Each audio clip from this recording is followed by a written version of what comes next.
ورحمة الله تعالى وبركاته. الحمد لله رب العالمين، والصلاة والسلام على أشرف الأنبياء والمرسلين وعلى آله وصحبه أجمعين، ولا حول ولا قوة إلا بالله العلي العظيم. أما بعد،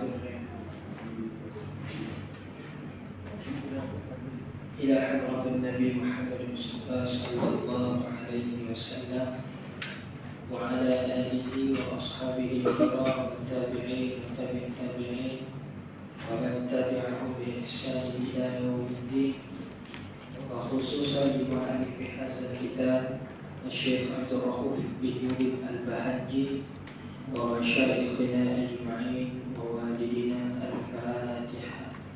أعوذ بالله من الشيطان الرجيم. بسم الله الرحمن الرحيم. الحمد لله رب العالمين، الرحمن الرحيم، مالك يوم الدين، إياك نعبد وإياك نستعين، اهدنا الصراط المستقيم، صراط الذين أنعمت عليهم غير المغضوب عليهم ولا الضالين. Sebelum daripada kita mula, mana yang kosong tu penuhkan dulu lah. Penuhkan dulu, mana bahagian yang kosong tu kan.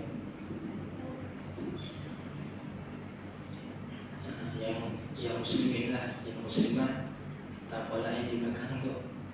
Muslimin mana yang ada kosong tu boleh duduk di sini. Di depannya ada 1-2 kosong lagi. Baik.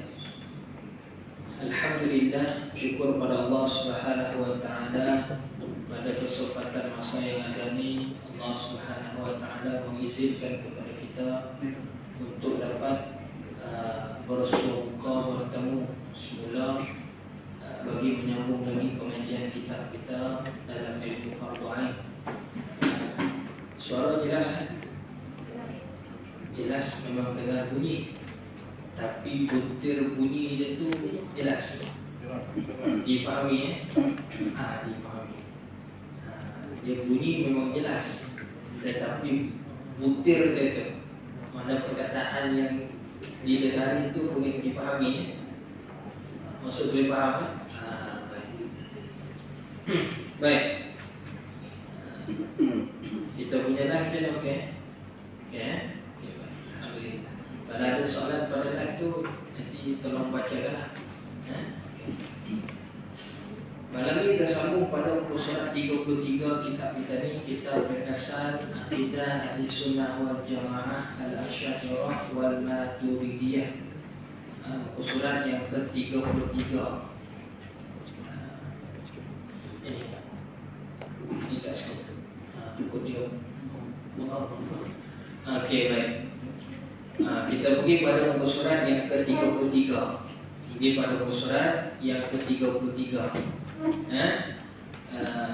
Betul kan? Perbahasan sifat salbiah, betul kan? Kita cuti pada minggu lepas sebab di pondok kita pergi ke Samarinda, Kota Marudu. Jadi minggu ni sambung baliklah pengajian yang sebelum tu. Okey, baik. Itu pada perbahasan sifat salbiyah. Qala mu'allifu rahimahullah ta'ala, qala mu'allifu hafizahullah ta'ala, kata pengarang hafizahullah ta'ala, wa nafa'na bi'ulumihi fid daraini amin ya rabbal alamin. Kata pengarang sifat salbiyah. Apa dimaksudkan dengan sifat salbiyah ini? Apa dimaksudkan dengan sifat salbiyah? Baik. Dalam perbahasan sifat 20, para ulama kita membahagikan kepada 4 bahagian. Nafsiyah, salbiyah, ma'ani, ma'nawi.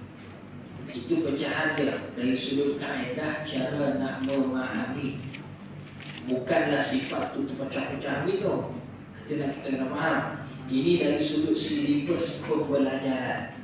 Bagaimana kaedah mudah nak memahami perbahasan tersebut. Bagaimana kaedah mudah nak memahami sesuatu perbahasan tu. Jadi para ulama kita dia pecahkan kepada 4. Sebelum ni kita dah bahas sifat nafsiyah, iaitu sifat yang bangsa diri, dibangsakan kepada diri, kepada zat itu sendiri. Selagi mana zat itu berkekalan, mana memang kekalan, zat Allah Ta'ala kekal, dan dia tidak memerlukan kepada sesuatu kerana ataupun perlu kepada illah, kepada sebab musabab. Makna dia dalam sifat nafsiyah ni, yang termasuk dalam sifat nafsiyah hanya satu sifat daripada 20 sifat wajib tu, iaitu sifat wujud. Wujud Allah Ta'ala itu wujud sendiri, tanpa ada sebab musabab, tanpa ada yang menjadikan, tanpa ada yang mengerasi, menggagahi atau menyuruh perintah kepada Allah Ta'ala. Dia sendiri. Dan dia tidak dikeranakan dengan satu kerana, maksudnya tidak perlu kepada sebab musabab. Kita makhluk, wujud kat kita ni, jadi ada lah. Takkan nak kata tak ada, ni ada. Ada kita ni ialah ada sebab musabab, ada dengan sebab. Kita ni ada sebab musabab kita, ada asal usul, ada punca kejadian. Itu maksud dia tu. Allah Ta'ala tak ada pun berpunca kejadian. Ada unsur tanah ke api ke sebagainya, tak ada. Kita manusia ada tak? Ada. Makhluk-makhluk yang lain ada tak? Dia punya bahan asas dia ada. Allah Ta'ala tak ada begitu. Jadi itu dia panggil nafsiyah sendiri. Kita ni wujud kita, wujud liwairi dia panggil. Wujud, tetapi wujud dengan bersebab. Allah Ta'ala dia tak perlu pada sebab musabab. Itu dalam perbahasan sifat nafsiyah. Secara umum mudah, khulasah dia begitu. Ulang kaji kan. Baik. Adapun sifat salbiyah ni, dia ialah sifat yang menafikan. Menafikan apa? Menafikan segala perkara yang tidak layak dan tidak patut bagi Allah Ta'ala. Dinafikan benda itu semua. Menafikan sesuatu yang tak layak bagi Allah Ta'ala. Sama ada perkara tersebut berkaitan dengan zat, ataupun berkaitan dengan sifat, atau berkaitan dengan af'al, iaitu perbuatan Allah Ta'ala. Apa sahaja yang tak layak bagi Allah Ta'ala, maka ternafi. Kenapa? Kerana Allah Ta'ala bersifat dengan sifat-sifat salbiyah. Baik, apa makna salbiyah itu? Istilah salbiyah itu bukan orang nama salbiyah. Ini istilah yang diletak oleh para ulama, iaitu wahya ibaratun an nafyin ma la yaliqu bihi jalla wa azza, iaitu satu perkiraan. Ibarah ni satu perkiraan akal, satu perkiraan takbir, satu perkiraan mafhum, yang kita memang tak boleh tidak kena terima. Memang kena terima bahawa perkiraan yang mana, ibarat yang mana menafikan atau meniadakan, mana menolak perkara-perkara yang tidak layak dan tidak patut bagi Al-Haq Jalla wa Azza, iaitu bagi Allah Subhanahu wa Ta'ala. Perkara yang tak layak bagi Allah Ta'ala, maka semuanya itu ternafi. Kenapa? Kerana Allah Ta'ala bersifat dengan sifat-sifat yang salbiyah. Baik, nanti kejap lagi kita bahas apa itu masuk dalam sifat salbiyah. Daripada 20 sifat tu, sifat mana yang termasuk dalam perbahasan salbiyah ni. Baik.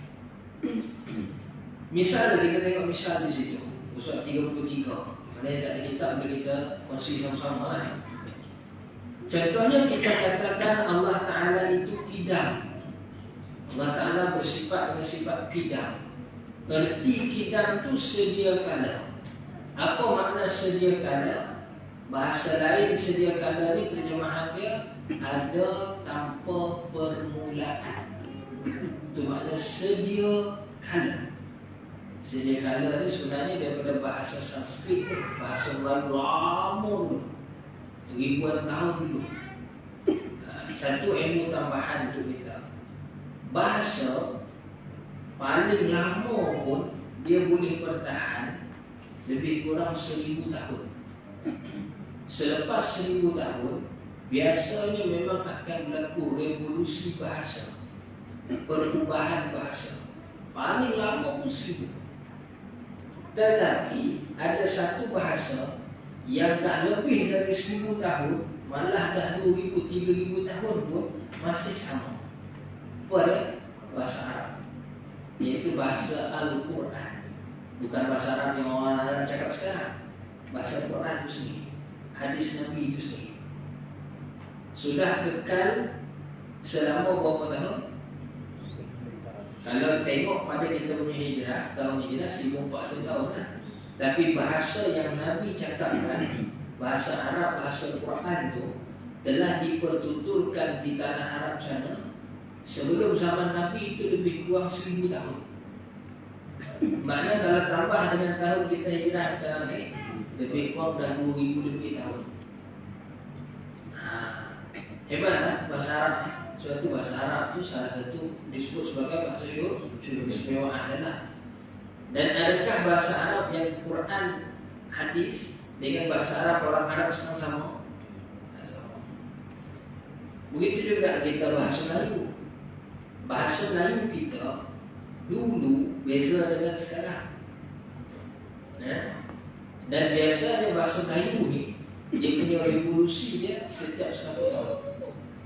Setiap 100 tahun akan berlaku perubahan dialek, perubahan perkataan-perkataan yang diucapkan. Kalau tak percaya, tuan-tuan tengok, semak kitab kita ni. Kitab Penawar Bagi Hati ni lebih kurang baru 60-70 tahun. Itu pun kalau kita minta anak-anak kita, cucu kita baca sekarang, dapat faham tak jauh ini? Betul? Baru lebih kurang 80 tahun lah, tambah umur juga. Kita pun panggil juga nak baca. Padahal baru 60-70 tahun ni, beza dengan cara pengarah. Dan kalau nak tambah lagi yang generasi lepas kita, yang ni pun payah dah nak faham. Ini kan pula kitab yang tua lagi daripada ni. Kitab yang tua lagi daripada ni. Ada satu kitab yang dikarang sempurna pengarangannya, penulisan kitab tu tahun 1170 Hijrah. Kita sekarang berapa tahun? 1144. Nama saudara ni kan? Cuba kita tolak 14. Kita buat matematik sekarang. Ini ilmu tambahan sudut bahasa. 1444. Sekarang jangan tembak nombor. Tolak 1170. Jadi apa? 4 7 2 274 tahun. 274 tahun. Baik. Maksudnya lebih kurang dalam 300 tahun lah.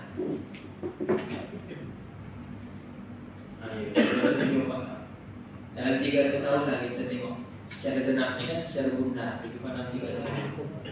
Kitab ni tajuknya ialah, nama kitab dia iaitu Bidayatul Hidayah. Jangan terkeliru kan? Dia ada Bidayatul Hidayah Arab, ada Bidayatul Hidayah Melayu. Bidayatul Hidayah. Ada Bidayatul Hidayah Arab, ada Bidayatul Hidayah Melayu. Yang ini saya maksud ini Bidayatul Hidayah Melayu. Dikarang oleh Imam Muhammad Zain Al-Aceh. Imam Muhammad Zain bin Faqih Jalaluddin Al-Aceh.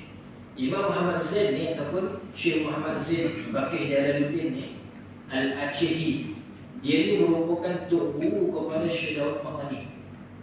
Syekh Daud Fatani 2 tahun dia beri lebih kurang betul dah ni sama dia. Syekh Muhammad Zain ni dikarang kitab dia tu masih pada ketika tu Indonesia dijajah oleh Belanda lagi. 200 tahun ini. Kitab Bidayatul Hidayah ini berkenaan dengan akidah. Dia terjemahan daripada matan Imam Sanusi, matan Ummul Barahin. Kalau nak cari terjemahan Melayu yang antara tertua tentang kitab tajuk akidah Imam Sanusi itu, matan Imam Sanusi, matan Ummul Barahin itu, kitab ni lah antara yang